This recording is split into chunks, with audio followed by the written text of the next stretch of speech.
Oh Maxwell, Maxwell, what a naughty boy you are. With the crowning of the Salt of the Earth as your new AEW champion, the main event scene in AEW feels more refreshed than ever. And while yes, you better buckle up because God knows this man is not going to let go of this title anytime soon, nor should he, much like another big dog in the wrestling world, longer title reigns lead to more storytelling and more possibilities to a babyface to rise to the occasion and to dethrone a monster. Much like the great Scott Hall once said, bad times don't last, but bad guys do. So it's time to pull into our speculation station and pitch 10 AEW wrestlers to finally dethrone the devil himself. At least for now. This is Extreme League Wrestling, and here are our 10 pitches for who should dethrone Maxwell Jacob Freeman. Number 10, CM Punk. Okay, hey, listen.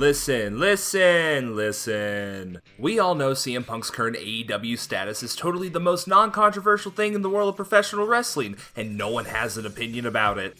But let's say hypothetically, perhaps, he heals from his injury he suffered at All Out and is able to come back into the company, and all is forgiven, hypothetically. And hey, if you are here to have an argument about the All Out Brawl Out, please go to Twitter with your neckbeard and fedora wearing ass. But just imagine, it's winter is coming 2023. MJF is going off on the crowd about how he's run ruckshot through everyone to defend his title, and no one has been able to step up to him, and how he's going to take this belt over to WWE and show them what a real sports entertainer and professional wrestler looks like. And then, the static hits. A good heel should make you want to cheer the babyface, so what is a better stage for a redemption CM Punk storyline than defeating the devil that he himself created, and showed that he still had some in him during All Out. Because while yes, CM Punk is straight edge and not addicted to drugs or alcohol, he is addicted to something though. His ego. CM Punk will be on a quest to conquer his demons in the form of MJF. And also, not to get too down into the nitty-gritty here, I would love to see a gauntlet match with CM Punk where he has to take on every single member of the Elite, and the final person is Hangman Page. Ugh, I'm excited just thinking about it. But, as my mother always says, wish in one hand, the other. See which fills up first. And hey, if you're liking this video so far, why don't you stay a while? Hit that subscribe button, hit that notification bell for more wrestling lists, just like this one. Number 9. Dax Harwood. During FTR's great 2022, Dax did show a lot of promise as a single star. And as we've learned throughout the history of tag team wrestling, especially with one of FTR's greatest opponents of all time, you don't need to break up a tag team to have one of them hold the world title. And with both of their history in the Pinnacle group, Harwood could be remorseful in his aid of Maxwell getting to this point in his career and running AEW, terrorizing every member of the locker room. I would just love to see that mustache drenched in gold again. Number 8, Jon Moxley. I know what you're thinking, why on God's green earth does this man want TK to make Maxwell drop the title to the guy he won it from in the first place? 2 words.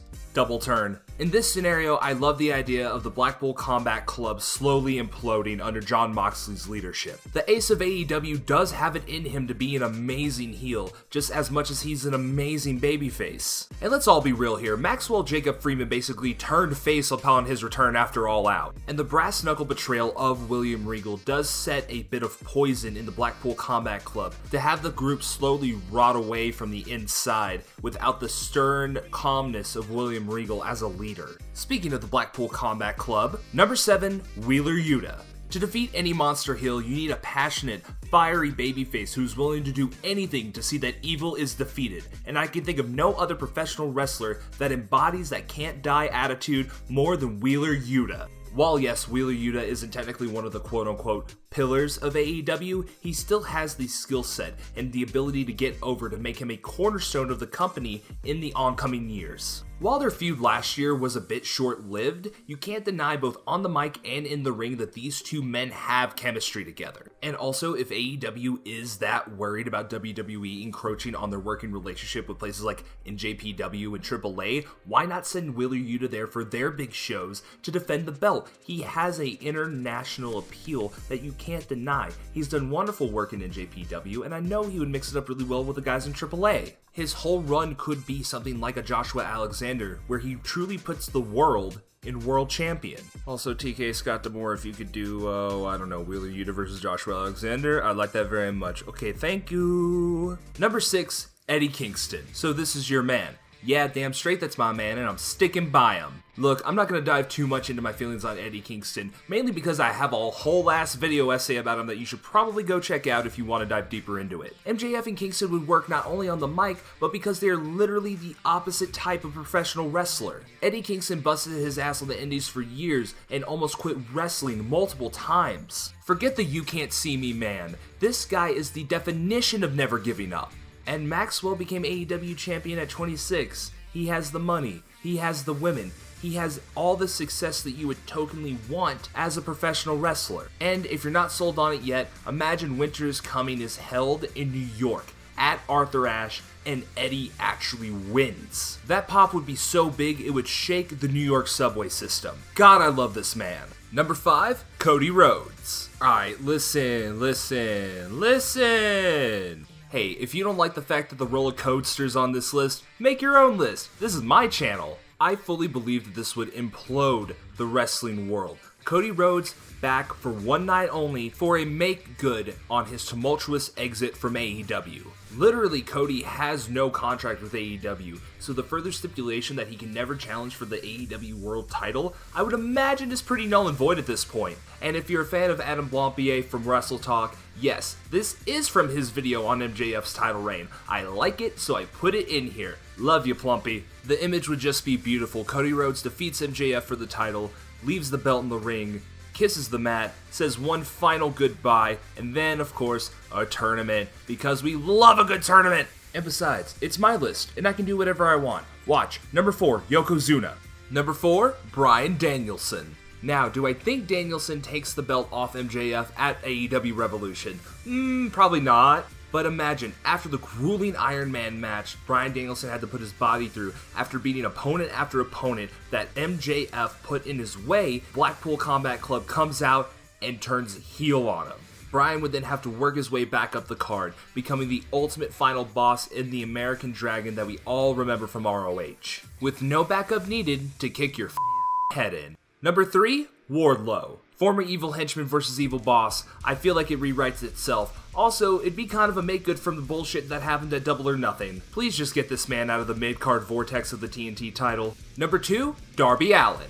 Let's go back in time here a bit to Full Gear 2021, where MJF defeated Darby Allen with a headlock takeover, totally legally and with no nefarious means involved. MJF has never really received a receipt from that match and from him cheating to win. We could, in fact, revisit the feud between these two to see who the better wrestler is. Fundamentally different human beings in every sense of the word, it is a perfect mix of young stars to elevate the main event scene. It goes without saying that Darby Allin is at that precipice of his popularity a la Jeff Hardy in 2008. TK, buddy, don't be like Vince. Pull the trigger sooner rather than later. The mystique of Darby Allin is enough to carry All Elite Wrestling after the MJF first title run era. Darby doesn't need to be the fiery babyface who cuts impassioned promos in his hometown. He could simply sit in the rafters with Sting, watch as the heels make asses of themselves, and dispatch them by jumping off, the Titantron, the building, an airplane, whatever he really feels like, honestly. Once Darby takes the title off of MJF, it is an exclamation point on his statement that he is one of the best wrestlers in the world. And just think of the rubber match. Think of the rubber match.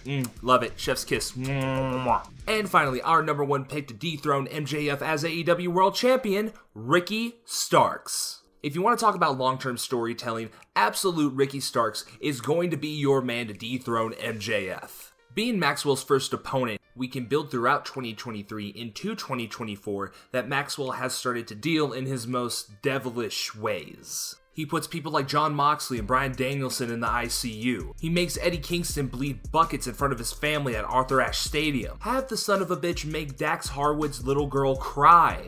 Have a story where Ricky has to build up the courage a la Hangman Page to take MJF down. He sees that he has actively made AEW a worse place. Once Ricky finally builds up the courage to speak his mind against MJF, he even says that he's a worse cancer than Phil Brooks. These two have blood feud levels of potential in their storytelling. Their small feud at Winter is Coming was amazing, and Ricky Starks on the mic, oh my god, give me that for like 2 hours of Dynamite. This comparison might be getting a little old, but I don't care. Ricky is as electrifying as The Rock and has the ability to have that crossover success that Dwayne has showed can happen for certain professional wrestlers of his caliber. Ricky can be that. Full Gear or The Next Winter Is Coming could be held at the Smoothie King Center in New Orleans. Imagine Ricky Starks finally ends MJF's long reign of terror in his hometown. Bourbon Street would be poppin' that night.